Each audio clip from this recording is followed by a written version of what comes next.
Hello, Internet! My name is Catherine Barsonistas, and you are watching The Gluttonous Geek Presents Munchies and Minis, a cooking show where I first make a roleplay, tabletop roleplay inspired recipe, and then work on painting a miniature. I do apologize for being out and about and not really streaming on time or ever. Don't worry, but we're actually trying something a little bit different today, opposed to just streaming on Twitch. I am trying multi-streaming today, so that's my tea. Hold on. We are trying to stream directly to Facebook. I mean, why bother just trying to have everyone click through when you could just, stay on Facebook? So, thank you so much for joining me this Sunday afternoon, after I tried so hard to get my energy up to start streaming again. It needed to be done, and also I am getting to HughFries. So, if you are just joining us, we've been doing various Dungeons & Dragons themed recipes for the past, couple of months. I would say probably the past year. Today we are branching out with a recipe voted on by my Patreon followers, and I just realized tea needs a timer. Noted, for people who like black tea but don't really like the whole tannin taste, 3 minutes at about 197 degrees should get you a nice cup of tea without having to get all that bitterness in the background. I digress, though. So, back to what we were doing. We were doing originally Dungeons & Dragons recipes. Today's recipe is actually from Shadowrun, their food fight module, where they basically go to a greasy spoon looking to save this girl that's taken hostage. That's just the basic rundown. You probably want to start watching some cooking. So I'm going to get into that just as I explain how food is in the Shadowrun universe, and also if you're not quite familiar with Shadowrun, let's get to that as well. So Shadowrun is a cyberpunk game that takes place after the Native Americans finished their rain dance, opening up rifts in the world and opening up magic, bringing it back into the world.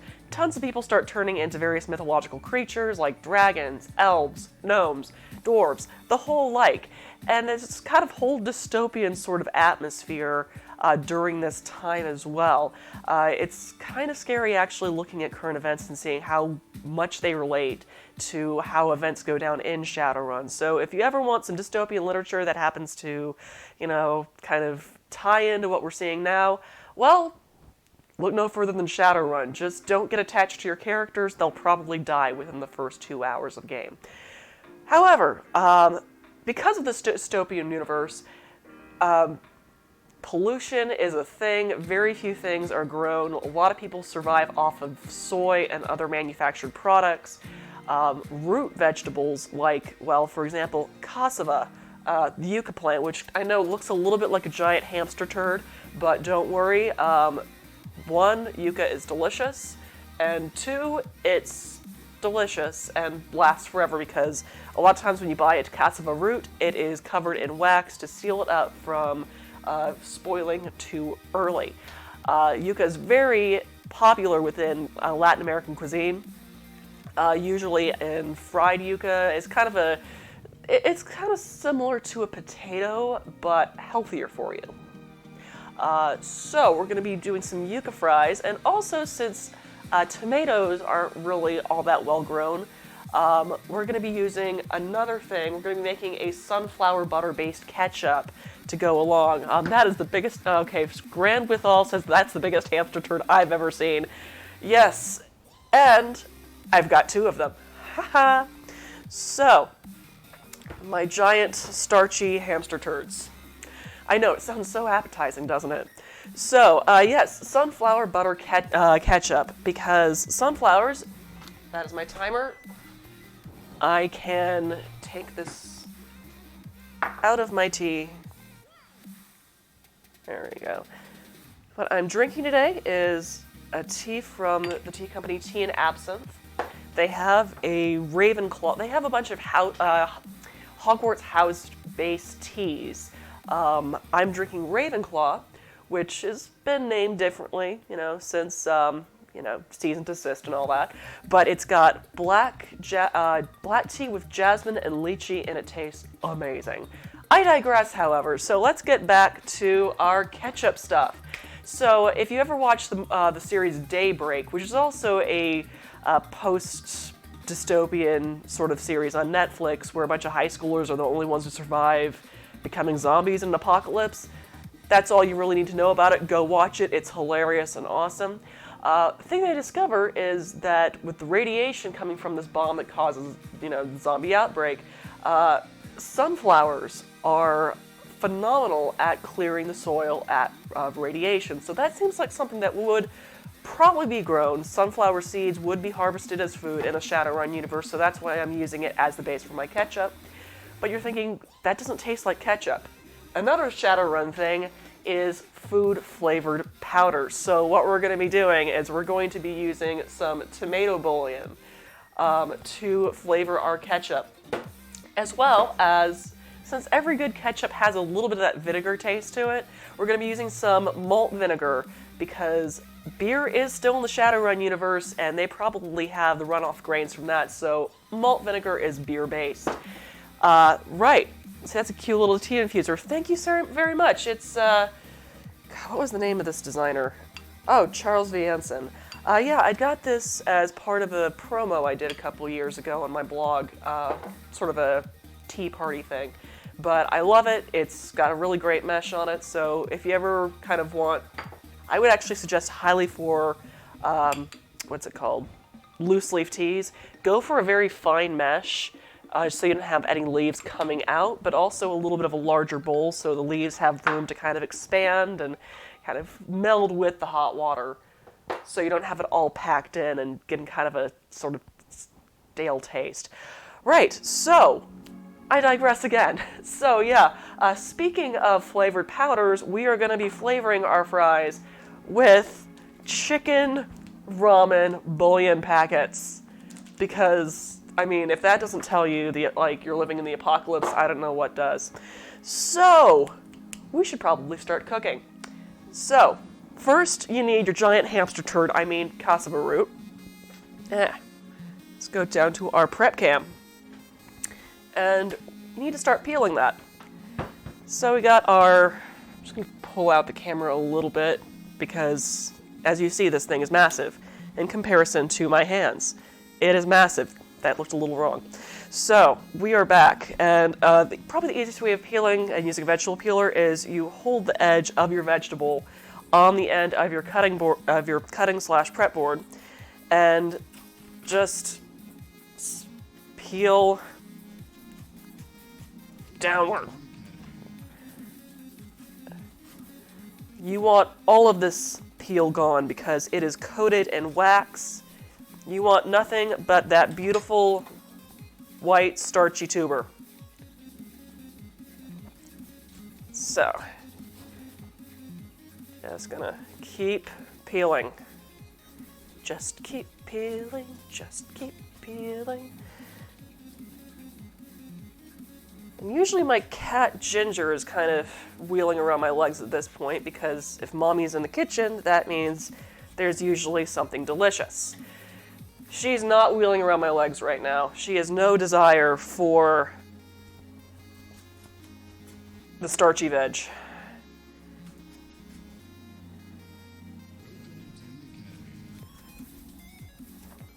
I just realized I had another roleplay joke with the whole, giant hamster turd thing. If you ever played Baldur's Gate, you would probably remember Minsk, the Ranger. Let's see. Granwithal on Twitch says the only thing to survive the apocalypse are going to be roaches, Twinkies, ramen flavoring packets. I like you. I like you, person I just first saw on my Twitch. Thank you for joining us. Because you are definitely amusing the heck out of me. So yeah, if you like what you're watching and just want to talk to me and have some fun, go ahead and comment in the chat. I am talking to you folks on Facebook. I know you were watching Mr. Jason Merrill. It's good to see you on my stream. Thank you so much for joining me as I peel this giant vegetable. Get all the purple bits off there. because purple bits do not fry up pretty.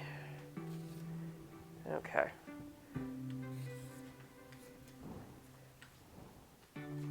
That's a lot of peel. And now, just need to get this edge.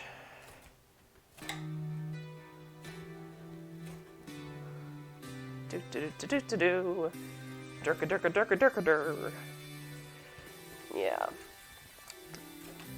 And we still have another one to go. Yes, I know this is so entertaining to watch me peel a giant vegetable. But at least it no longer looks like a hamster turd. It just looks like a giant grub. I know, I'm just making this sound all so incredibly appetizing, aren't I? That's the thing about cooking. You have to have not that much qualms about handling things that may not look all that appetizing. I mean, that's just, yeah. Let's see, did you just quote Team America? I don't know if I did, because I will admit I have not seen that film yet. I need to. Is it on? I can't really look up where it's streaming right now, because I know it's one of those films that I've been really wanting to watch. I mean, the soundtrack comes up all the time in my Spotify and Pandora. And it's just, I've been told that I would love it and be funny as heck, but I just haven't had the chance. So if anyone could tell me where that's streaming, I will certainly put it on later tonight. Maybe while playing some video games or something. Speaking of video games, I'm probably going to start streaming some Shroud of the Avatar this upcoming week. Haven't quite decided, though really I just need to get caught up on my blog. Now, I know, guys, you haven't seen anything from me in a while, and a lot of that has been, A, traveling, but 2, a lot of stuff just going on with my day job. I'm just going to grab a bag for that peel real quick so it doesn't get all over my prep space here. Yeah, so, like, as you saw, I was in New York about 2 weeks ago. I was on the show Audio Dungeon, which is a fantastic Dungeons and Dragons stream. And I was playing a gladiator turned tavern keeper, Magnolia Mayberry, proprietor of the Steel Magnolia. And I just had so much fun. I met a lot of cool folks. I also had a great time up in New York. My friend Mariana, also known as Miss Fabulous, the fashion blogger, got me into Fashion Week. Yes, that's it. I'm talking about the one you've actually heard of, New York Fashion Week. And I just had a hell of a time. And by hell, I mean the fantastic kind of fun hell, not the, trying to burn your eyelids off hell. Yeah. I got to go to the Sun Jun-won fashion show, and it turns out I was sitting in a power seat, which was awkward as all get out. Well, no, it wasn't awkward. It was actually kind of funny because the lady sitting next to me apparently wrote, apparently what they do when they don't recognize you, if you're not in society or whatever, is that they will introduce themselves with their full name and what they do with a very authoritative voice. And I was like, "Hi, I'm Catherine. I run a food blog. I'm friends with someone who got me the seat. Hi." Yeah, I think I kind of... I think I made her feel like she was snubbed, but I found out later that the seat I had, a friend of my friend, who I met later, was a friend of the designer, which I guess made it all that much more funnier. Okay, so I'm going to be cutting out these little brown spots here. You want to use the white part of the root because around the brown spots and kind of like black lines, that's where it starts to turn, so you don't want that in your HughFries. Let's see, Grand Withal, what other platforms are you streaming on? She was like, why am I sitting to this next to this normie? Yeah. I am currently also streaming on Facebook. This is my first time doing multi-streaming, so welcome to the show, folks, on both Twitch and Facebook. Thank you so much for joining me. Thank you for keeping it a quiet show. I'm kind of kicking myself for not doing this earlier because I'm having a great time seeing all of you, so thank you for joining me. But yeah, it was kind of funny, and I did notice the power dynamics did come into play later, because then she totally stole someone else's seat in the row, like the next row up. So yeah, I got to see all that happen. And I think the people next to me were actually a bit surprised that I was, complimenting what they were wearing and genuinely interested in, like, the craftsmanship behind it. So, yeah, and here I am in my freaking Demogorgon dress. And yes, I have a Demogorgon dress. I can't remember the name of the designer. I have to look at the tag to tell you folks. But yeah, I have this mid-century dress with Demogorgon flowers on it. It looks a little bit like just hibiscus, so it's standard tropical dress. But no, it's Demogorgon heads, because that's how I roll. But yeah, me sitting there in my Demogorgon dress and Captain Marvel purse, surrounded by, the fashion elite of New York. It was... And say, first time in Twitch? No, I've been on Twitch for a while. This is the first time I've actually been streaming it to Facebook as well, and that's actually where the majority of my followers are. To give you an idea, as you see up in my Twitch bar up there, I've got about 116, probably 117 followers. On Facebook, I have over 3,000. So, like I said, kicking myself for not doing this earlier. Why should I make my fans go to a different platform and sign up for a different thing and deal with things, I don't know, like, ads? So, I am trying to keep that, even though, ads help me out, even though I haven't really gotten to a point where they start paying me yet. I'm only at affiliate on Twitch. But, a lot of it with me is that it's really kind of hard to work up energy to perform when I don't really have an audience. So I need people on here to talk to, and otherwise it's just me in my kitchen talking to myself, which, obviously I've done that before. If you've watched any of my Munchies and Minis videos on the YouTubes. But it just gets lonely after a while. I tend to bounce my energy off of other people more often. So yes, first dual stream. And glad that I've got that going. So, I've peeled the potatoes. I'm gonna peel more potato. Get all that purple bit. I don't want my purple bits in my fries. But yeah, so I was on Audio Dungeon 2 weeks ago. Had a grand old time, already looking forward to going back at some point, maybe dragging my husband along with me. So, let's see, other stuff that happened in New York. Got to hang out with my good friend Laura, who works in publishing, and she gave me a lot of stuff to think about career-wise, as far as like what cookbook projects to pursue, which I admit I still don't have a cookbook. I want one, don't get me wrong, and it's a lot of work trying to get 2 recipes out. And just to let you guys know, for those who are, let's see here, quick question. Can you use hot water to take off the wax on the giant hamster turd for easier peeling?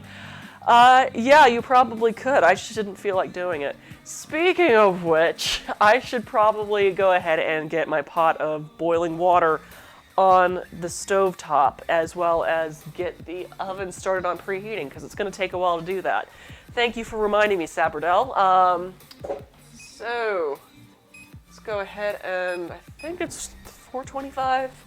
Yes, preheat your oven to 425 degrees. Boom, it's going. So, drink tea. Tea. I like tea. Tea is nice. Tea is very nice to me.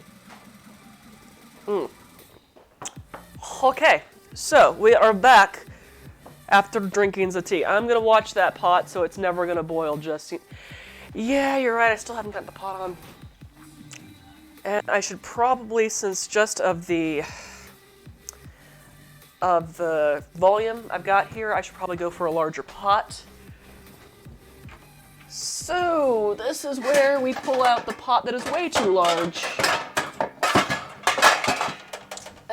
As I show off my tush to everyone on the stream. That is my bum.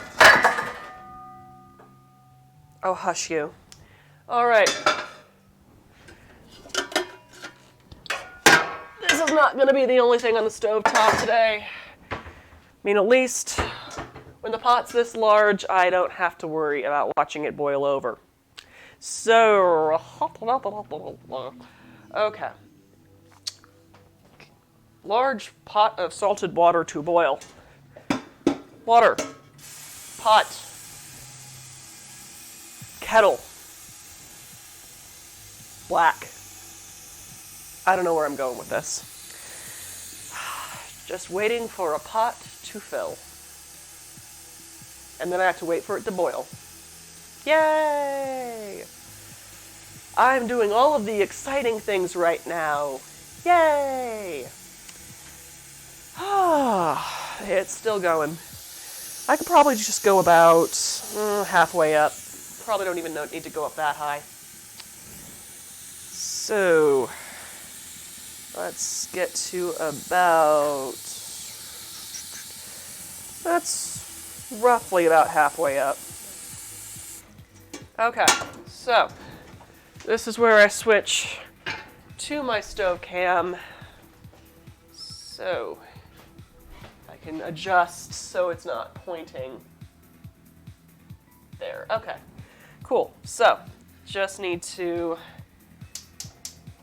get that going and find where my kosher salt is. Quick tip, kosher salt, it's wonderful, it's great. It dissolves quickly. So, throwing a couple of pinches in there, and by pinches I mean about 3 fingers of thumb worth. Right, so, let's see, now they are ghost turds. Yes, ghostly hamsters are not very frightening. Unless they're giant hamsters. Unless they're giant space hamsters. Like from Baldur's Gate. So, I realize my nose is about to go, so I'm just going to mute this for a second so you don't have to listen to that grossness. I know, it's like I talk about, peeling giant hamster turds, and now I'm talking about blowing my nose being that grossness that I want to mute. I really probably need to get my priorities straight. So, muting.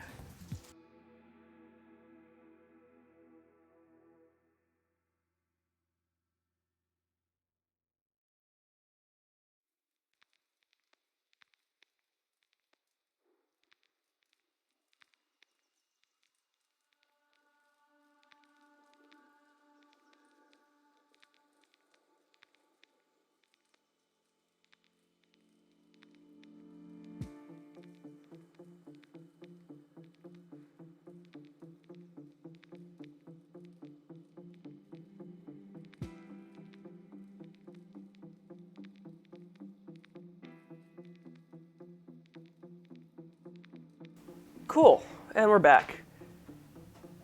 I am very, oh dear. Let's see if there's any other mics that are not muted. I don't see any. Okay. I must have, one of my webcams probably has a mic on it. Well, that's just brilliant.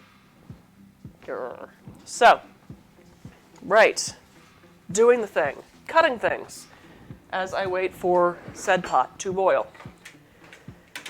So, yeah, let's use my fun knife here. This was a birthday present to myself. a hammered Damascus Zen blade that I then made a Cocobolo handle for with brass pins and kind of a copper sort of wax sheen to it. I'm very happy with it. So, quick lesson on how to use a chef's knife. You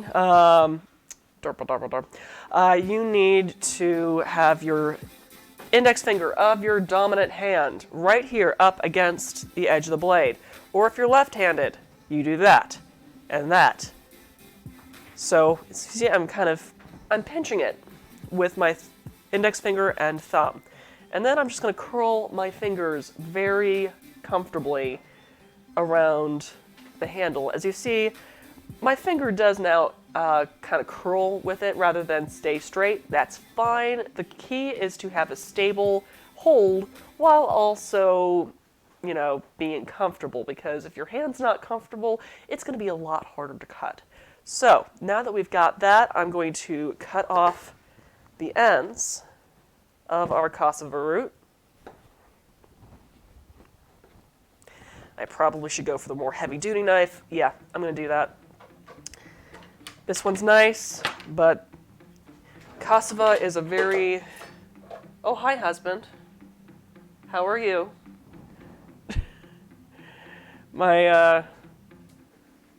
So what do you need the bowl for? What do you need my mixing bowl for? Do you need it? Yeah. This one? Yeah? I can take another. Okay. Why are you taking my mixing bowl? I was going to make some popcorn for myself. Ah. Okay. Where? In the garage? Okay. My husband full. Oh, you just got called a mixing bowl thief. The one from down here. No. I was trying to be discreet. I know, but it's funny. I love you. I was trying not to interrupt your show. I know. Love you. Bye. Maybe you can bring me some popcorn? Yay! I'm gonna get some popcorn that I don't have to make. So, haha, heavy duty knife, like this aniline, 8-inch, 20-centimeter knife, haha. Right. Good for slicing through thick root vegetables or ghost hamster turds. Ghost giant hamster turds. I see that we're going to be having a running joke throughout this entire episode. Okay, right.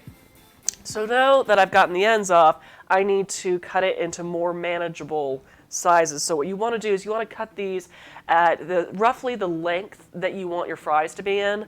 So we're probably going to go for about, it looks about 4 inches. Haha. So probably about thirds if we're going to go rough with it. That's not perfect, but it'll do. So let's get this into thirds. I mean, the key is I just want control of the knife as much as possible. I don't want it to slip. So that's also why I'm holding it like that. And I'm also stabilizing the edge of the knife against my cutting board so it has not really that far to travel. So now that we've got that, we're going to be cutting these into planks. So I'm going to be doing these once again in thirds. So there's 1, 2, 3, and it's roughly about a 1/2 inch thick, as you can see there. And once again, rule of threes, because that seems to be how we're going today. So you've got your 1/2 inch batons. The whole key with cutting is to create a stable surface and cut evenly.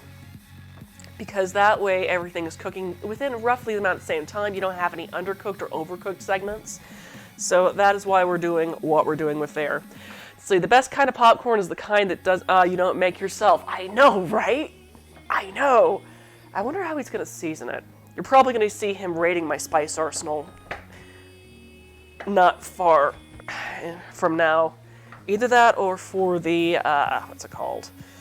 The cooking spray, because, oh wait, no. The thing is, we got like one of those little air popper things, and we got it at Kroger, our local grocery store chain. It was on sale for $8. I mean, normally we just kind of do the Alton Brown method of, steel stainless bowl on top of a stovetop, covered in foil with something to hold it, kind of shaking it as you go. That's great and all, but thing is, you need oil for that. This, you don't need oil. It's great. So we can kind of keep it slightly healthier. And yes, I know, it's a unitasker, but, sometimes you need that, especially if you don't have much time, and considering my husband has been woodworking pretty much all day. Yeah, I know he's being more productive than I am. So yeah, it works out. Woodworking, we like to do that. So he's making tobacco pipes right now. I saw last time I was down there this afternoon, he was turning a pipe stem with a pen blank, acrylic pen blank. So I'm excited to see how that turns out. Maybe he will bring up what he's working on a little bit later. That would be kind of awesome, so I can show you guys. I love showing off my husband. Even when he's like, I'm trying to be discreet. Don't mind me. I'm just going, no, I'm proud of you, and I loves you, so I'm going to show you off to the world. Dang it. Let me love you. So, I cannot believe I'm sober right now. Oh, that one's a little bit larger, so I'm just going to kind of cut that down to make that a little bit more. That's a little thicker than I intended, so. And you notice I'm only putting the edge of the knife slightly in so it doesn't slip, and then using the board as my stabilizer. So you don't have to do this to every one of them, just if you want them a little bit thinner. So edge, and it's not perfect, but it'll do. Okay, right. Cool. Looks yummy so far. Thanks so much, Danny. Let's see. Sabradell, butter and smoked salt's my favorite. Hubs is a great guy. Yes, he is. But as I was saying earlier, for those who didn't join us earlier, this is a Shadowrun recipe. So when things are flavored by seasoning packets, we are going to be making our ketchup using tomato bouillon. Haha! And seasoning the fries themselves with chicken ramen seasoning packets. So, because ramen survives apocalypses. So, let's see here if I can probably even go a little bit safer here. No, I like doing it this way because I'm crazy. Though I will show you the other way in a second. Okay. So let's just go ahead and get these 3 cut up.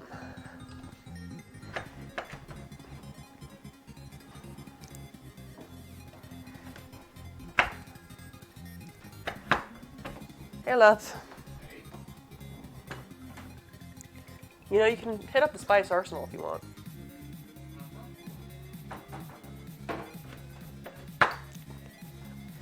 And you can also tell me if that pot of water is boiling. No. Okay. We are good. We are good on that front. See, Danny, have you guys been, how have you guys been supposed to, ever since I've seen you guys? We've been busy. We've been busy. All right, so now I'm just going to try cutting this one a little bit differently so it's a little bit safer. I'm going to cut it in half and then cut it. No, I don't like that. We'll make it work. About 1/2 inch thick planks. Yeah. And then I could just kind of cut them in half. Well, I guess that's a little safer. Haha. You talked to Tex and read it beforehand. No, it's cool. No, we've been. I mean, I'm gonna be out of a job towards the end of this month, but I do have a job interview on Tuesday, so hopefully that will lead to, money. The school I'm working for part-time currently is closing, so... But I'm staying positive and staying productive. I mean, I've actually got like 6 or 7 recipes that I've cooked, I've shot, but I still haven't posted them to the blog. So don't worry, guys. I've not been lazy. It's doing write-up takes a lot longer time than actually doing, like, developing and creating the recipe itself. So, yeah, recipes are coming. I actually have a post for butterbeer and giggle water that I've been working on. The photos are done. The recipe cards are created. If you're on my Patreon, I should be sharing the cards themselves probably later this evening. But as far as actually appearing on the blog, and that's kind of how it's been for the past couple of months, where I have something come up, whether it's with family, holidays, or work, and I've got the thing to post, I just don't have the time to write it. So, okay, let's look about half an inch. Okay. We are in the home stretch, guys. Okay, just checking the follower stuff. Gotcha. Oh, tea. Glorious tea. So, 2 and 3.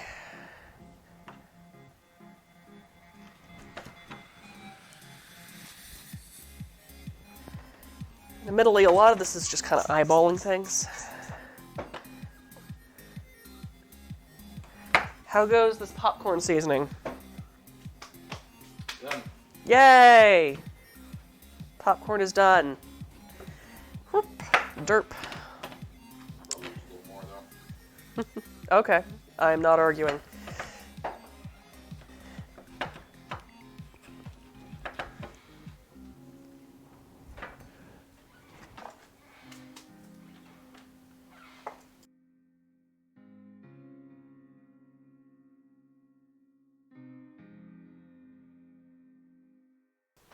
Yay! I muted that in time. Don't worry, my hands are still clean. I'm not putting just sneezed on hands on your fries, don't you worry.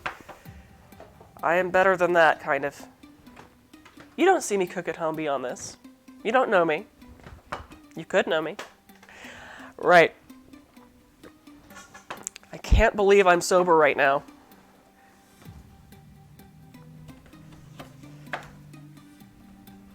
Because I'm in wacky mode.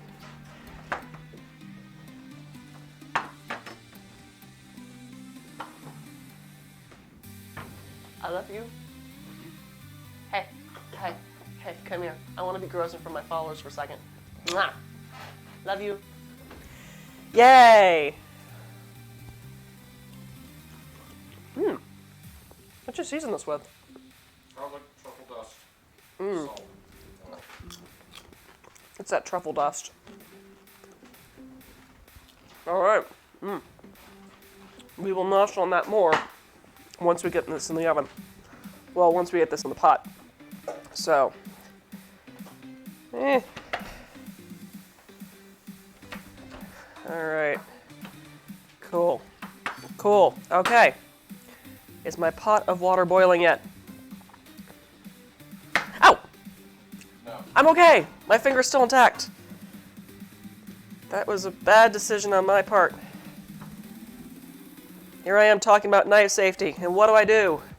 I don't pay attention. Okay, while we're waiting on the pot to boil. Oh. Thank you. Okay. I'm gonna eat more of this popcorn.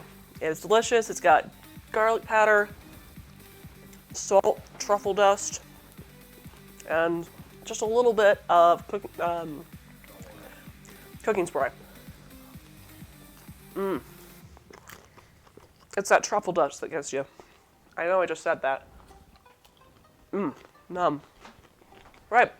So, while we're waiting for that to do its thing, I'm gonna find that mixing bowl my husband almost stole from me. Haha! A bowl. Some plants. Shake-a, shake-a, shake-a. It hasn't really done anything. So, there we go. Into the thing. It's like, okay, Danny Hunter says, I know you asked Carter to pour you a drink. I know you have meat in the house. Do we have meat in the house? Somewhere. Cherry meat? Or would you prefer something else? I would prefer something sweet. The cherry meat we have is a little dry, so. How about one of those old fashions? Sure. I will take a old-fashioned thing that you made up the other. Did you add orange soda to that? A little bit. Okay. Tiniest little splash because we don't have any oranges. I know you have mead hard supply. Yeah, we do have mead supplies. Actually, Carter did put down another 2 5-gallon batches of mead, I want to say about a month ago, which we probably need to... It's bubbling. Okay, It's gone. okay. I was going to say, we need to start, like, I guess racking it soon, possibly? Or 3 3 months, months. okay. Ooh. Yes, my husband and I make our own mead. We don't really have any of our usual toasted oak chip mead ready to go at the moment. Like I said, it's been a very long time since we made some, and he just put down 2 5-gallon batches, and we're probably going to start another another 2 5-gallon batches in the next 2 months. We're trying to be better about that, but also part of it's space, and when he does make mead, it kind of takes up my whole kitchen. And then it takes an entire, like, I want to say 2 loads to clean everything after doing that. Because, yeah, that giant stock pot that you see I have on the stovetop right now, it's currently what we usually use to make the mead, like where we have to heat it up to let it kind of meld with the water and awaken the honey. I think that was the term our friend used for it when he taught us how to make mead. So there's that. Then we have to wait for it to cool down completely. Well, not completely, but enough so that yeast is able to live in it. So about lower than 110 degrees Fahrenheit. That's around where any higher than that will kill off the yeast. You want it to be just within that kind of 107, 110 range. You don't want it any higher than that because you want your mead to like really kind of awaken, your yeast to awaken, not die. And that we usually just kind of take a little bit out, proof the yeast in that before adding with some toasted oat chips. And the toasted oat chips kind of have a 2-part purpose for our recipe. The first part is to kind of add this sort of vanilla sort of flavor to the mead. And secondly, it also kind of helps age it a lot faster because mead usually goes from about a year from fermentation to being ready to consume. We've kind of figured out this recipe when we first got engaged. I want to say about 6 years ago? 6 years ago, where we had a wedding coming up in November. Carter proposed to me on New Year's Eve, and we didn't really have quite fully a year to make up our 15 gallons of mead for the wedding. So we had to speed up the process by adding the things like fermenting with the things that you would normally just use to age it. I'm not sure if that really helped, but considering that my cousin's husbands were stealing little mini bottles off the tables, if anyone happened to leave it to go dance or anything. I would say it was a pretty successful recipe, don't you? So, yes, that was our journey in mead making for our wedding and discovering that our fail-proof recipe, essentially. We've had some failures trying to move from the, what's it called? From trying to do melomels, from like doing a 1 gallon batches as opposed to 5 gallon batches of mead. Because what really worked well for the small batches would just end up tasting really funky when you try to move it to 5. Especially with the fruit. Especially if it's fruit that has pith. Because, I mean, when mead is a rather lazy man's drink to begin with. Oh wow, Danny Hunter says, I still have a bottle of mead from your wedding in my refrigerator. Okay, that's hilarious. Still good 5 years later. Yeah, we actually, funny thing, we did, part of our wedding mead was that we had the stuff for the wedding, and then we set down a 1.75 liter for our first year, 5-year, and 10-year anniversaries. We just had our 5-year anniversary mead, and it's aged very well. I'm looking forward to another 5 years to see what it's going to taste like at the 10-year. But, you know, I can take my time. I mean, because in another 5 years, I will be 38. Actually, no. By that point, I will be 39. I can wait. I can wait for my mead, so we'll just keep making mead in the process. So, yes, I've been talking about mead while eating popcorn. Water boil? What? Water boil? Is it boiling yet? It's not boiling yet. But that's okay. It's on high. Because we're going to try making our ketchup now. Hello, MEM0372. Thank you so much for joining me on Twitch. My name is Catherine Barsonistis. You are watching I run a nerdy food blog called The Gluttonous Geek, and you are watching Munchies and Minis, a cooking show where I first make a snack inspired by various role-playing games, like tabletop role-playing games, and then work on painting and miniature. Today we are making HughFries from Shadowrun's Food Fight module. It's HughFries mixed with and yucca, cassava. I'm not sure if you really know what it is. It's kind of it's a root vegetable often used in South American, Central American cooking, as well as Caribbean cooking, and also, I want to say Asian cooking as well, Chinese cooking as well. But to flavor that, we're going to be using some chicken ramen packets. But first, I just need to get my water to boil so I can put all of these suckers into that and get it softened up before we start frying them in the oven. Which I know is not the most visually interesting thing in the world. That's why we have a couple of other things we are doing today. Yeah. We're a couple of things doing today. For those Dungeons and Dragons fans out there, there is a Kickstarter, a very successfully funded Kickstarter. I got funded within about 30 hours of posting. Actually, I want to say not 30 hours, 3 hours of posting. It got funded in 3 freaking hours. It's called Dragon Stew. It is a food-themed Dungeons and Dragons supplement with food-based, like chef kind of based classes, with dessert familiars. So familiars that are like little animal magic creatures made from desserts, like mochi cats and pretzel dogs and that sort of fun stuff. There is also a food competition-based adventure in this supplement. So look up Dragon Stew on Kickstarter.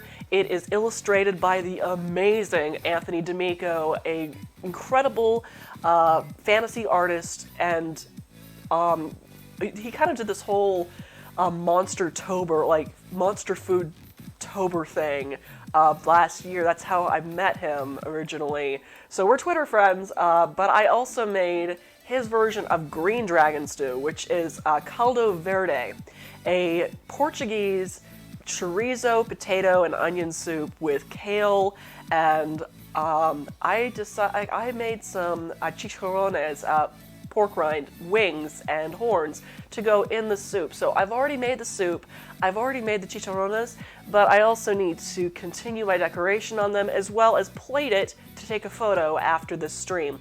So I will be doing that, and I think that's the sound of water boiling. Is that the sound of water boiling? Not quite, we are almost there. So I'll be plating that as well. And probably also trying to figure out whatever we're going to be eating for dinner tonight. So it's going to be a little bit of a kitchen experiment doing that. Don't you worry, I'm sure it'll be fun, and you can always kind of, heckle me while I'm doing that. So let's try to make this ketchup. So I did come up with a basic recipe.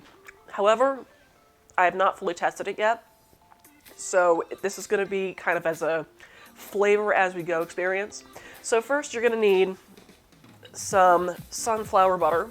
It does tend to be a little bit expensive, so if you want to make your own with roasted sunflower seeds, have at it. I just decided to, make this a lot simpler by buying it. And also a little goes a long way. So we're gonna be eating popcorn, for one. And I'm gonna need to get myself another mixing bowl. Sunflower butter is going to be our base, but ketchup is normally a vinegar-based condiment with oil and pureed tomato. Since the Shadowrun universe is not likely to have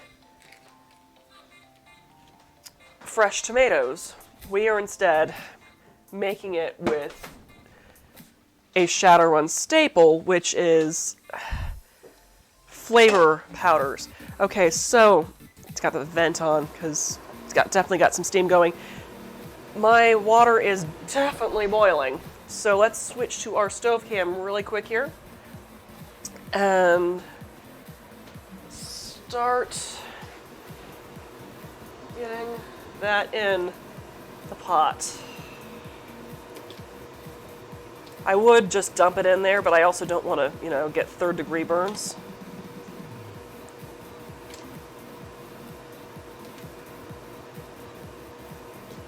From all the fallout.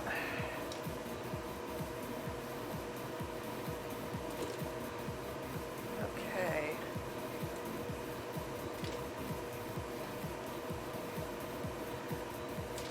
Granted, I probably didn't need a pot this large, but I'm all for not, having this all fall on me. So okay, that's boiling. Cover that up and turn it down a little bit lower so it can continue to boil without boiling over. And I'm just going to go ahead and turn the vent off because I don't think I'm going to need it at this point. Also, so you can hear me a little bit better. Okay, right. We have that in the pot, so we're just going to need that to cook for about 10 to 15 minutes. So we're going to check it at 10. While we figure out our sunflower butter.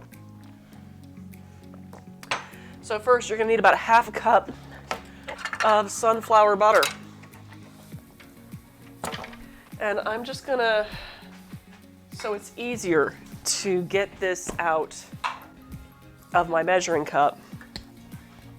Yes, music, I know you exist. Okay, go away. I don't want to look at... Okay. Right, so to keep sunflower butter from sticking to the inside of your measuring cup, line it with some cooking spray. So I'm just going to do that over the sink so I don't get it on my floors and end up slipping everywhere. I know it sounds like that happened from experience. It might have. So, do as I say, don't do as I do. Well, do as I do if it is what I say.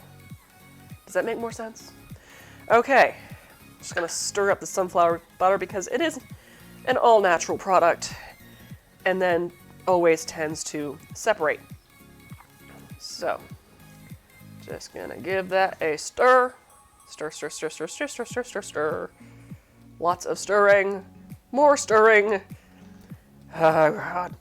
And to the thing of things, and you're still looking at my pot. So let's go back. Okay. Stirring, stirring, stirring, stirring, stirring, stirring. Oh, wow. Okay. So I don't want all of that liquidy stuff up top. I want it well mixed. I should probably use a knife for that part. See, Danny says he likes the story of how we met. Okay. Well, we've definitely got some time. I can tell how Carter Eastus and I met. So, it was at Anime Weekend Atlanta. I admit I'm not the biggest of anime fans, but like most of the conventions here in Atlanta, there are still stuff that it's kind of a little bit of something for everybody. I do like anime. I'm just not as well versed with it as all the kids are these days.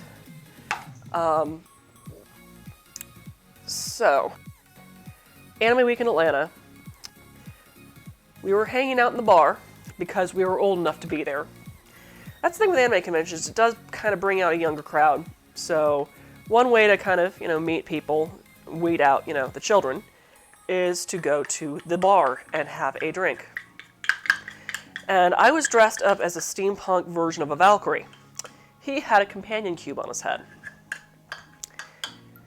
Well, it was off at that point, so he had massive hat hair, so I wasn't really even... I wasn't even really thinking at the time. But yeah, at the time, I was being hit on by somebody else that I had met at the bar. His last name was wrong. And by wrong, I mean it was literally wrong. R-O-N-G. I was being hit on by Mr. Wrong the night I met my future husband. So, yeah, and all the time, like, you know how some people pretend to be what you're into, just kind of, endear themselves to you and probably get in your pants? That was how I was, like, talking to Mr. Wrong. And it's like, yeah, Norse mythology, yeah, steampunk, yeah, that's so cool. I think it's so hardcore that you're drinking that coconut rum straight. And then not understanding why I just started laughing. It's like, you're kidding, right? Anyway, there was that. Let's see, let's go with about... Let's get my measuring spoons out and do a little bit of testing. So, right. So first, I kind of want to get more of a consistency of ketchup. This is not a consistency of ketchup. So, let's add a little bit of vinegar to it, and I'm also going to get a tasting spoon out so I can kind of taste as we go. So, let's add a teaspoon of our malt vinegar here. And see how that works. See if that thins it out any.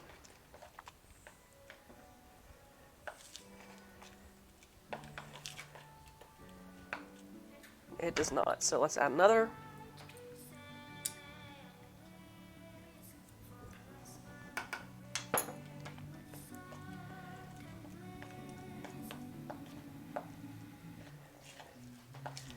All right, nope.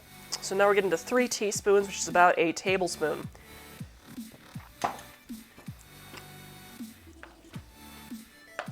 Okay, I think we can go a little bit heavier on the vinegar, so let's switch to our tablespoon and try adding that much for our consistency.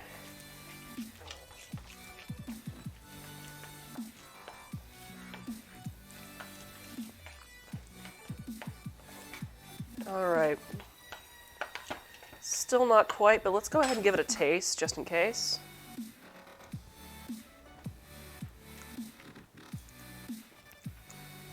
Okay, we're not overdoing it on the vinegar yet, so that means we can add another tablespoon. So that's the thing with...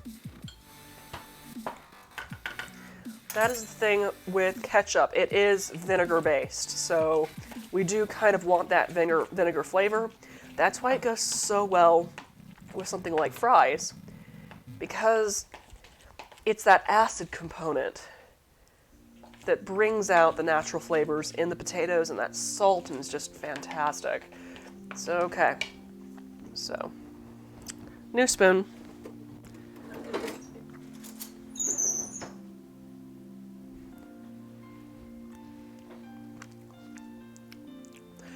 It is starting to taste more like ketchup now. But since we're still at that consistency, I think one more should do us. So if we're counting, I want to say that has been, I want to say that's been about four tablespoons of malt vinegar. So, cool. Let's see how that tastes now.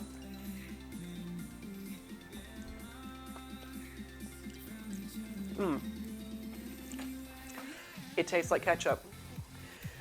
Well, the vinegar aspect of ketchup. For the tomato aspect, we need to be adding our tomato bouillon here. So once again, we're going to start small. I'm going to give this teaspoon a rinse and dry.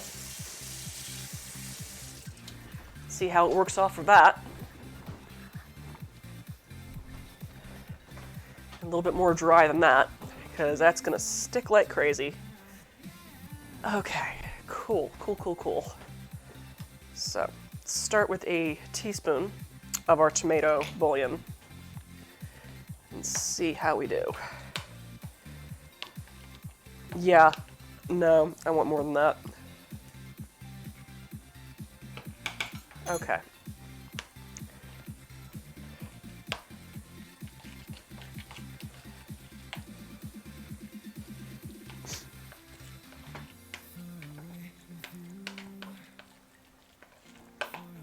All right.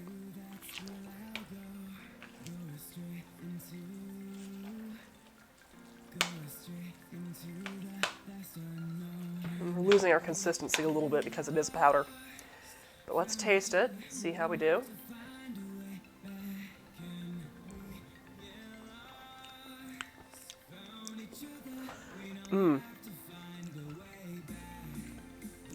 I'm getting more tomato flavor, but not quite yet. Ooh, sorry. I need to blow my nose again. So, I'm gonna mute.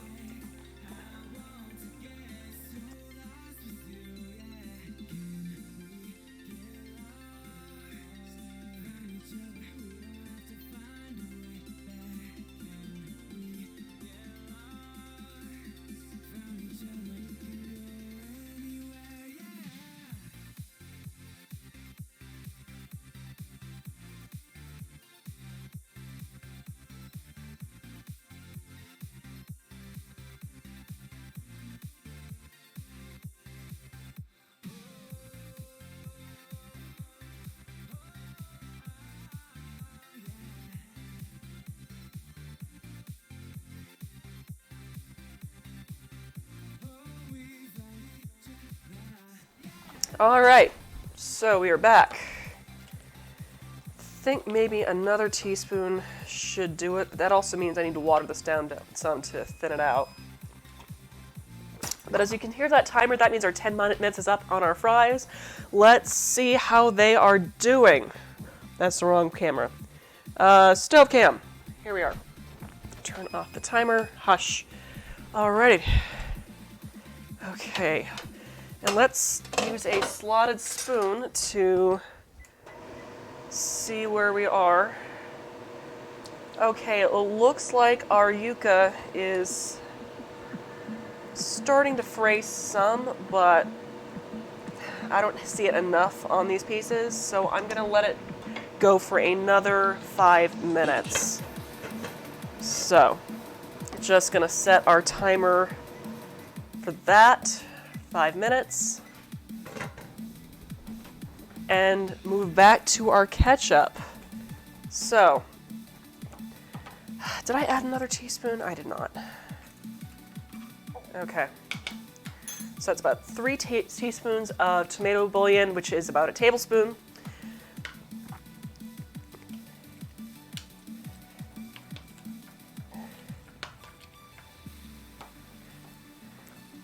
See, it's starting to look a little bit more tomatoey too. But yeah, it's definitely soaked up that extra moisture. So just do a quick taste. Get back here. Okay. Definitely getting more of that tomato flavor. But I'm gonna add another tablespoon of malt vinegar to thin it out. So that means we are at 5 tablespoons of malt vinegar. And then we're just gonna taste that, see how it is, and then add water to thin it out a little bit more.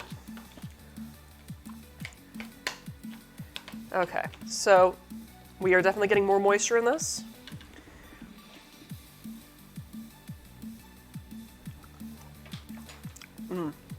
It's good.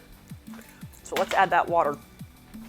So we're just gonna add, I would say maybe 1 or 2 more tablespoons will do it. I'm gonna add 2, see how we do.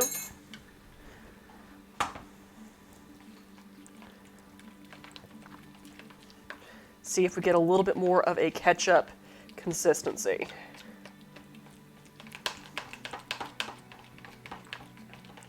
Yep, that is definitely looking more like ketchup.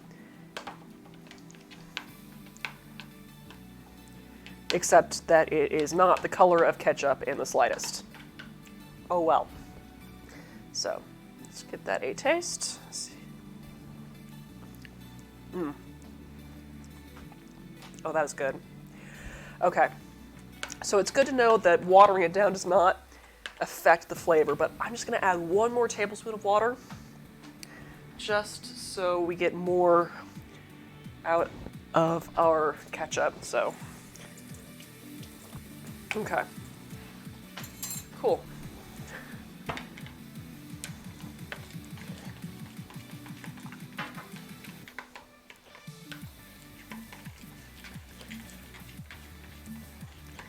Yep, that is looking good.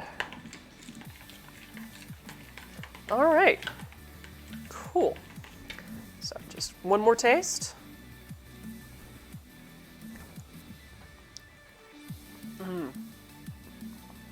Perfection.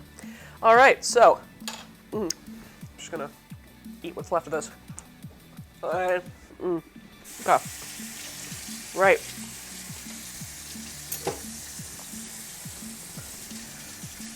Keep myself from eating the whole thing beforehand. So,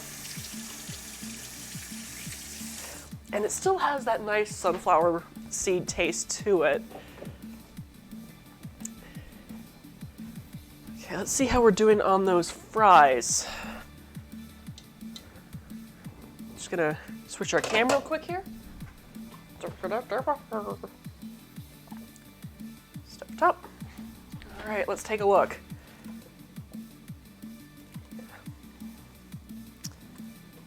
All right. Try not to fog up my glasses in the meantime. Okay.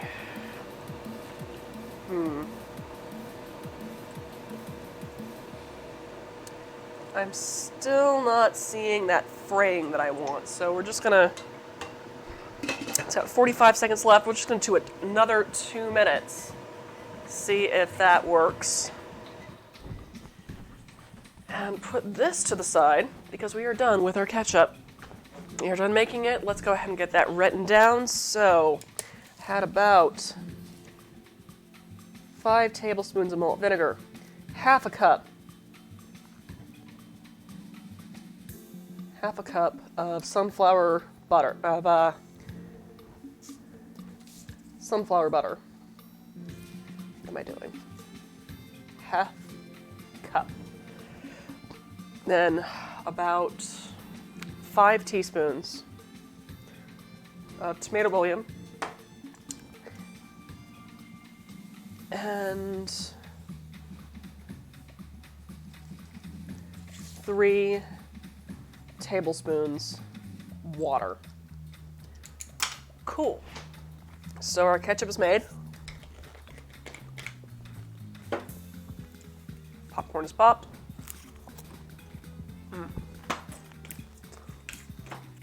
Right. So now it's time to start prepping our area for the next part of this recipe, which is frying those suckers. So, you're gonna need is a baking sheet and a clean workspace. Which, no, I don't want burnt sunflower butter on the bottom of my pot thing. Yes, thing. All right, let's get that there. Old fashioned. Cool. And aluminum foil. So we're just gonna coat this with aluminum foil. And then appease the timer by checking on the fries. How we doing?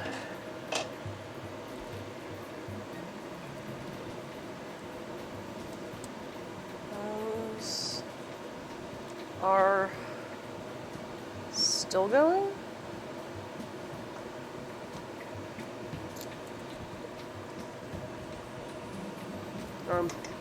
Another 2 minutes.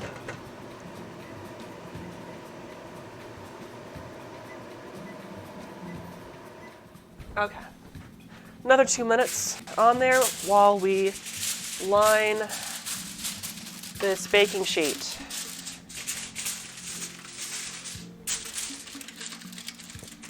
So we're looking more of like a 10 to 20 minute probably rather than a 10 to 15. It really just depends on how thick you cut those fries, how quickly your water is boiling, as well as, let's see. I should probably actually check it with a fork, come to think of it. I'll do that as soon as I finish lining this tray. Cool. Cool. All right, so tray is lined. Now we're just gonna coat it with some cooking spray. Don't worry, I'm still getting to like the rest of the story about how my husband and I met, or at least how we got together. Right, let's check those fries. So we're just gonna go back to our stove cam here.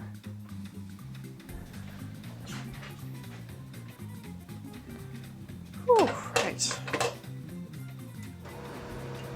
Cool, let's pull out a fry. That one's frying, okay. Let's pull out some of these bigger pieces. Are you fork tender? Yep, you are fork tender, okay. Right then, so these fries are ready to season and bake. So I'm just gonna turn off the water here and find my colander. My massive colander. We'll see if it can handle boiling water, because it is plastic. I'm just gonna make sure that you always have cold water running in your sink before you pour boiling hot water. I'm gonna put on some pot holders because I don't trust myself. Okay, let's do the thing. Okay. Woo. All the steam. All of it.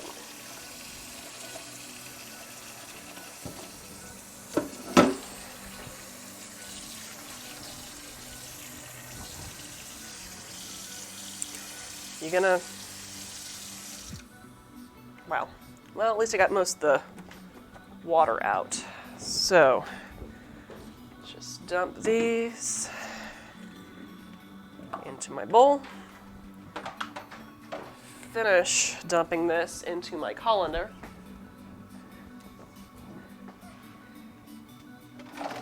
Okay.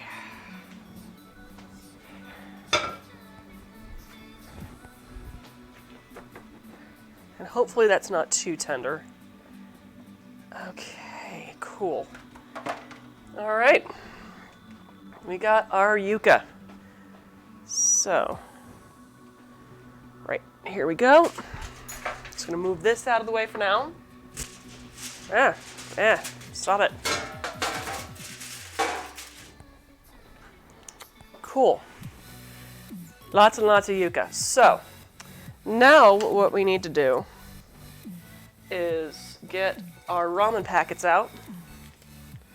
I'm just gonna change the timing on that from 10 to 20 minutes. So we're just gonna use a drizzle, about a tablespoon of, once I find my tablespoon, of canola oil. I would prefer to use sunflower just because of the theme we have going here, but I'll do about a tablespoon and a half. But it turns out I didn't realize that I had not had any more sunflower oil, so that's what you do. So, just gonna give that a stir, a very, very careful stir, because I might have overcooked these just a little bit. Actually, you know what? Screw it. We're just going to do this on the pan because we can do that. Just going to empty all of this out in a single layer on our pan.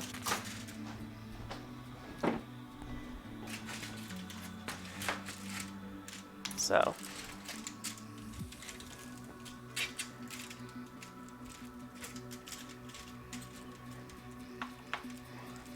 cool. Single layer of fries. So, and I'm just gonna spray on a bit more of cooking spray because that's also canola oil. And it also will make the spices adhere a little bit better. So, I've got my ramen packets here. And we're just gonna sprinkle the crap out of that.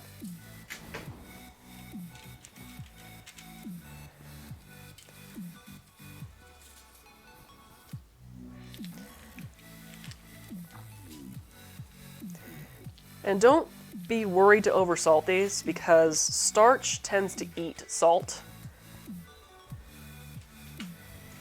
So we're gonna do 2 packets.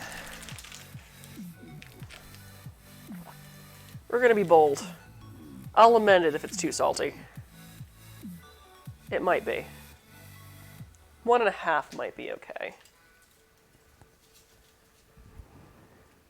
Cool. All right. Now that we have that, I did 2. It's fine. It'll be fine. Fine. Now that we have that all seasoned and oiled and soft, that sounds kind of dirty. We are gonna throw this into the oven. By throw, I mean lightly place. Please don't throw hot vegetables into the oven.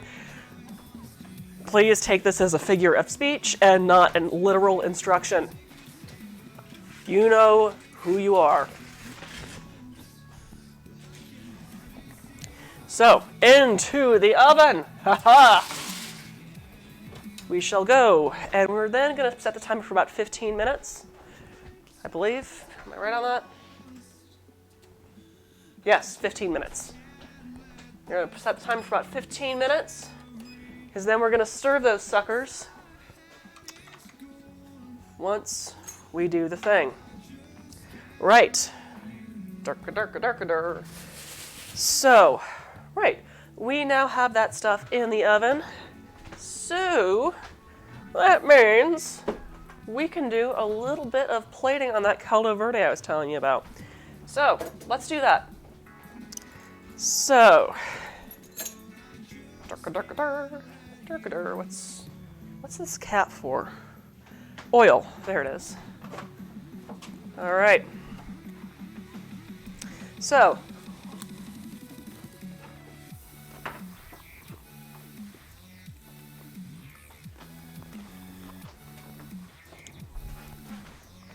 get my giant pot of soup out. One recipe does make a lot of caldo verde. Caldo verde, like I said, is a Portuguese potato, chorizo, and onion stew with kale. It means green broth and gets its name from the kale, which still is added last, but it gives the broth kind of a greenish color. So, let's see, do I need to heat you up before plating? No, I don't think we do because the fat is not solidified on top, making it look gross. That's the thing with food photography. It doesn't necessarily have to be fully serve ready, and it doesn't necessarily have to be an edible. You just need the food in a state that actually looks photographable. I eat pretty much everything, and by pretty much I mean everything, that I do for the blog. So I don't like doing those tricks like doing glue for milk or glycerin.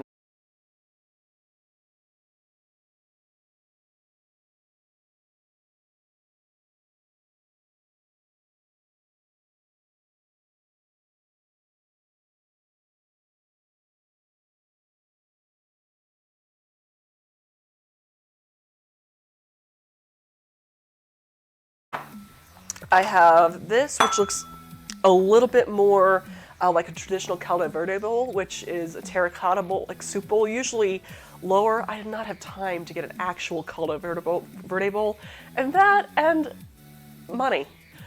You get how it is. I also have this, which is more of an Asian sort of influence, but the outside still looks pretty standard rustic. So that's our other option. But the big deciding factor is going to be what looks good and what fits, because I made some garnishes earlier to go along with our soup, which I'm gonna have to write it differently than I actually did, because I thought that, well, maybe it'll turn green if I add the matcha powder before baking.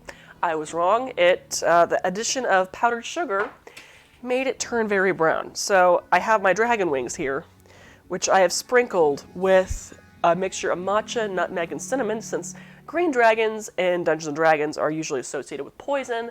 Nutmeg and cinnamon in large quantities is toxic. Don't worry, this soup is not toxic. But I also need to figure out what fits better on my bowl, because I'm also going to have these little chicharrones, pork rind, horns that I'm going to cover with honey and toasted sesame seeds, which I think I have up here. Might need to check on that really quick. I might need to go down to the pantry. But don't worry, you can still hear me blathering and yakking on as I go down to my pantry, which shouldn't take me more than about, I'll say 30 seconds. That is the beautiful thing about having a microphone that is Bluetooth connected. Yes, I can walk around my house, as long as I don't walk too far, and get my seeds. Seeds. Now I just need honey, though I think I might actually go with agave syrup, because it'll probably go a little bit better with the flavor profile. That, and it hasn't crystallized on me. So, we're gonna do that. Let's get myself what's it called? Two bowls. First bowl. Well, 2 bowls and a plate. So, 2 bowls and a plate.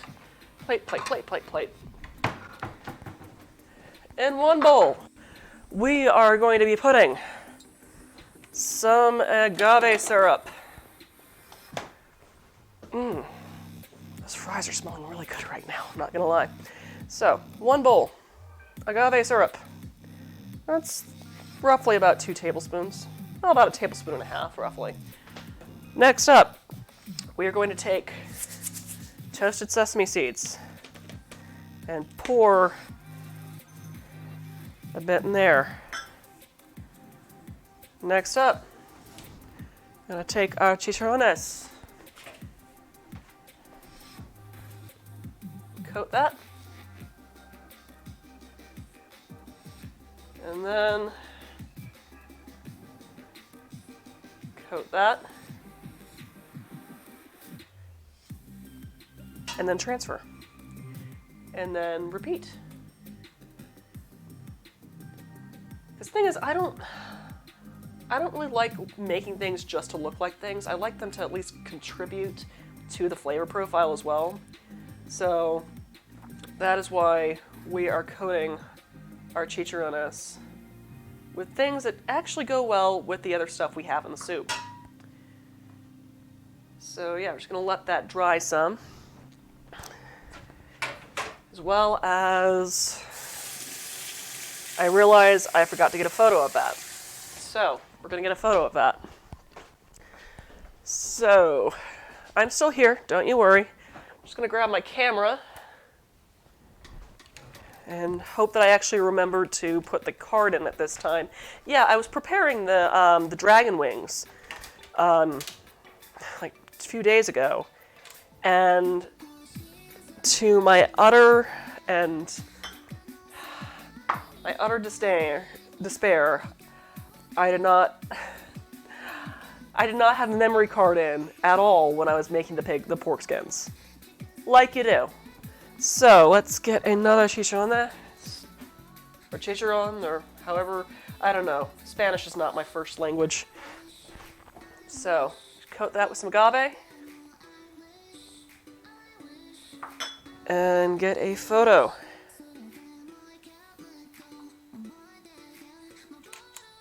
Cool. Let's get that in the seeds.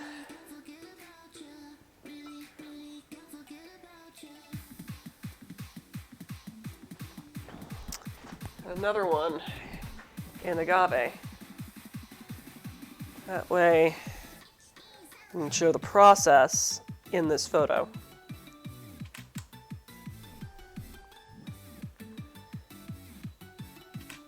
Cool.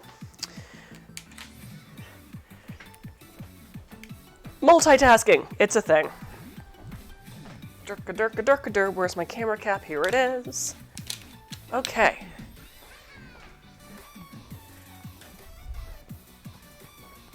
I'm getting the urge to pair a paradance right now. Oh well. I know it's not the music, but eh. Okay. Enough of that nonsense. I don't know why I'm doing this when it's just gonna go right back into this. Get on there, dang it. That did not work as well as I thought it would.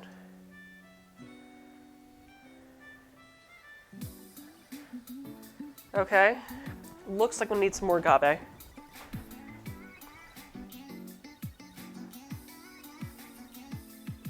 Cool. All right. That, and you know, even if you don't use all of these garnishes for the soup, it's still a tasty, tasty snack.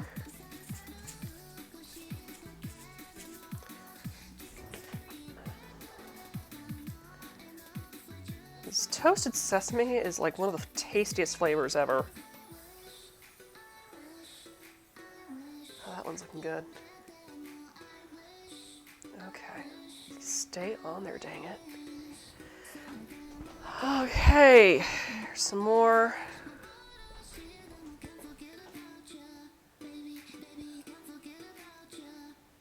All right.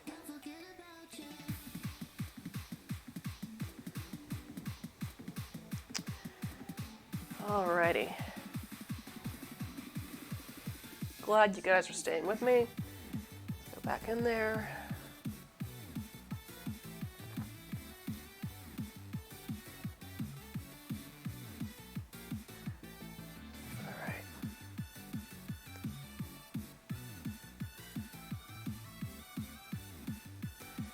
Cool.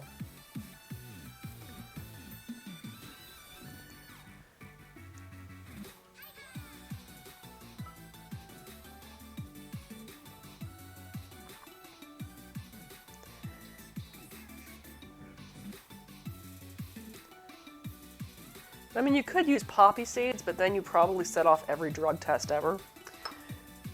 So I wouldn't recommend it, especially with the quantity. Okay.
Hello. Hello. Yay. Sorry about that. Battery went out on my mic pack, like you do. That's the trouble with starting about, I guess, 15 minutes before you're actually streaming. Okay. Just kind of going, stay, little wing. Stay in there. Stay in there for my dragon suit photos. Gah. I probably should have played it upstairs. We will make this work. We will fix the things. Cool. Cool. Yeah, my batteries only last for so long, so if you guys don't actually hear me talking while I'm talking, tell me, because I've had entire, other halves of streams lost because people thought it was just their end. So, appreciate it. Thank you so much for guys telling me. Yeah. No, it's alright. The good thing is that, so, to recap as far as our recipe is concerned, because I know that we had our sound in earlier. I had the fries in for about 15 minutes at 425 degrees Fahrenheit. Then I flipped them with spatula, and now it's going in for another 15 minutes to continue frying. So, what I was just doing was plating my caldo verde for this D&D supplement called Dragon Stew. This is green dragon stew. It's kind of a Portuguese caldo verde with sesame seed coated and agave coated chicharrones with a matcha powder covered wing. So let me switch to my stove cam to show you what it looks like from the side, which I'm definitely going to have to adjust when I take it upstairs to get a photo. Trust me, the photos will look a lot better than this. I'm just going to take the garnishes out. That's what I'm just going to do. I'm just going to do that until it's time to photograph, because this is going to drive me nuts. Oh gosh. Now it's just laden with sesame seeds. But don't worry, these garnishes are edible. So, just gonna move them to my plate of other garnishes. And clean them up and put them back in when I actually shoot this recipe. Later. Later. So, there we go. Cool. Let's see what kind of time we have going left. Got 8 minutes left on those fries. Still to figure out what the heck I'm gonna make for dinner tonight. What time is it? It is 4:58. I still have time. Excellent. Nom. Yay, homemade popcorn.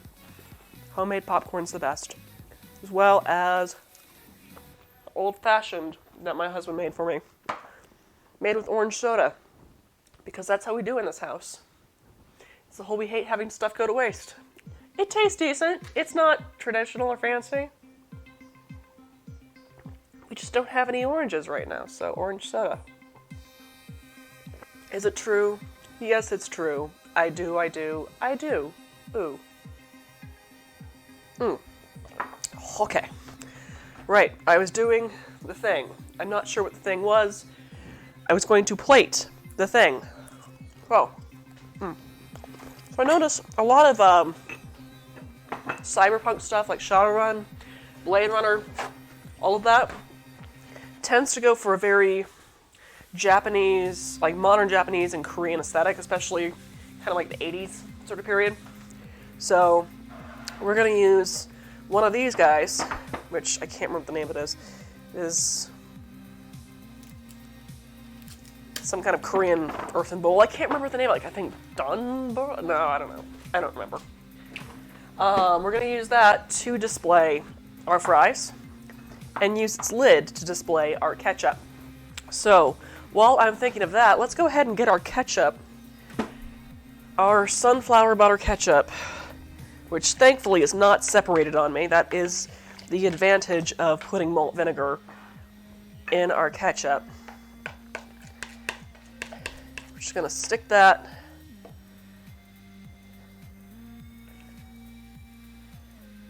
into the lid of our bowl. because it looks cool.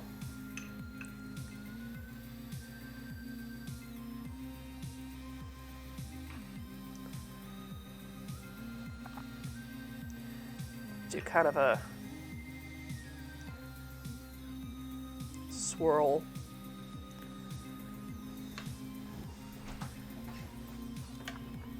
And then I might just top it with a little bit of just a small sprinkling of our tomato bouillon powder, just so people get that, no, this is supposed to taste a little bit like tomatoes. So, just gonna sprinkle that a little bit. Cool. And then we're gonna add some sunflower seeds on top, just so people are reminded that no, that's not peanut butter. Sunflowers, not peanuts, sunflowers. So, there we go.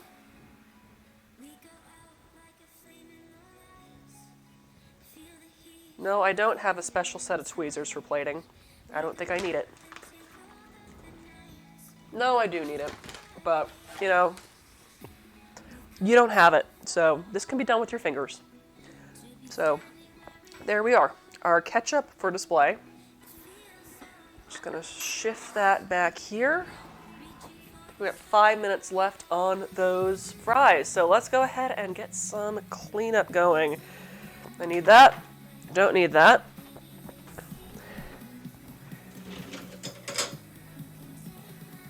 Don't need this. So this can go here. Yes, I talk my way through things. That's kind of also why I stream. It's kind of a way of reminding myself to do things as I do them. I probably look like a crazy person. So, to quote Pilaf, which I don't know if you ever watch Pilaf. She's a YouTuber that does these hilarious makeup tutorials called This Is Makeup. And she's like, you put this like blue like skyscraper so your enemies can see that why Pilaf have skyscraper. And she says, I'm too cool for you because I have skyscraper. That sort of humor. I kind of want that humor, just in general. Okay, I think we're gonna put the fries in here for now, so just give them a quick rinse and dry so it doesn't soak up any excess moisture from our rinse. Just put that there. And so I just have a little bit more room and don't have to pull out an extra mixing bowl to hold things.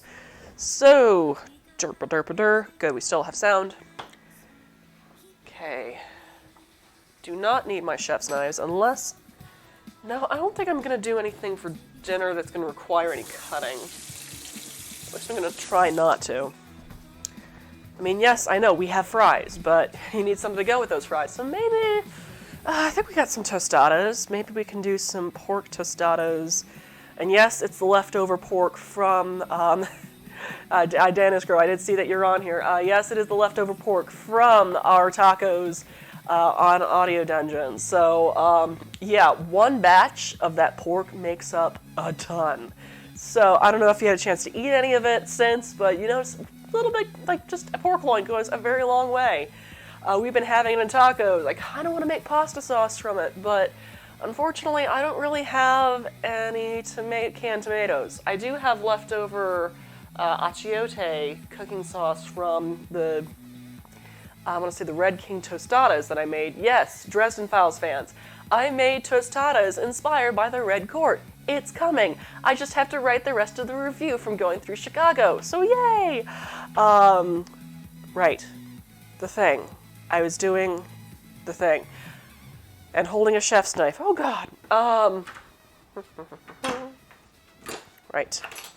Just gonna put that to the side and clean that up.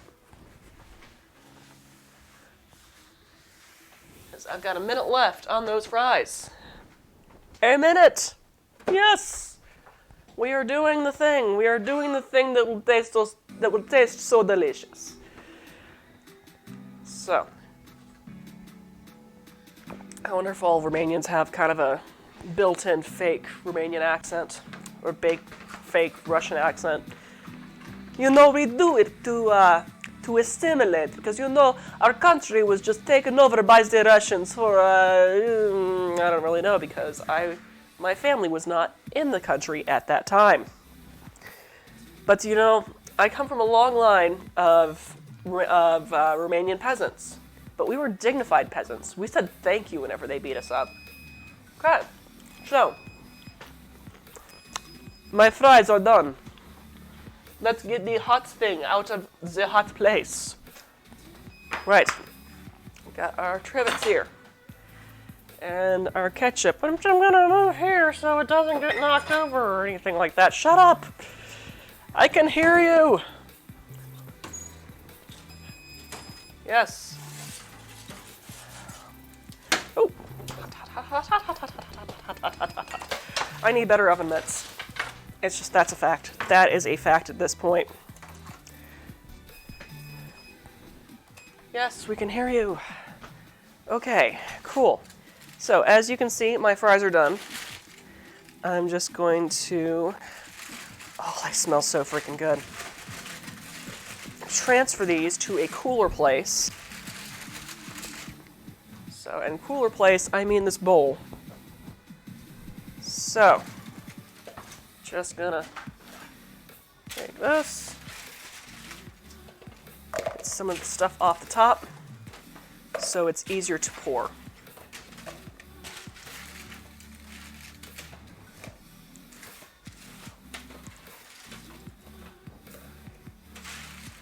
Cool. Cool, cool, cool.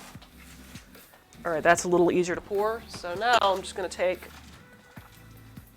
this carefully, very carefully. Haha. And into my bowl.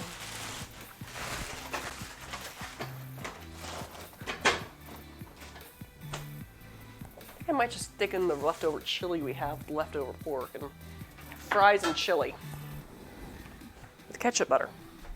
So we're just gonna move this to here. Stay. Cool. And we can start plating. So.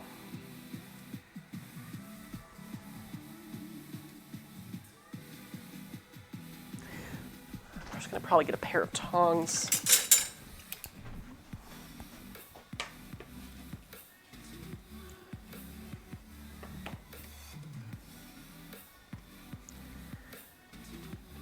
I think this is probably going to make a very good overhead shot once I get it all arranged and done.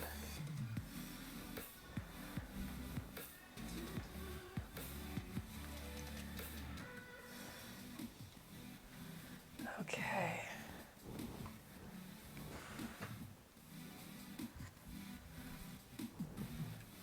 There we go.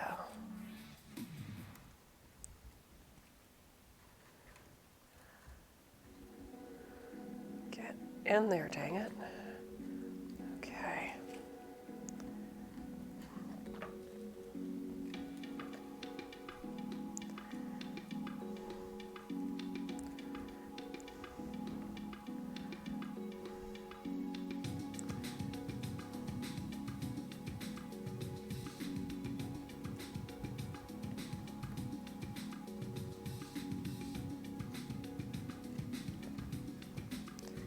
Cool.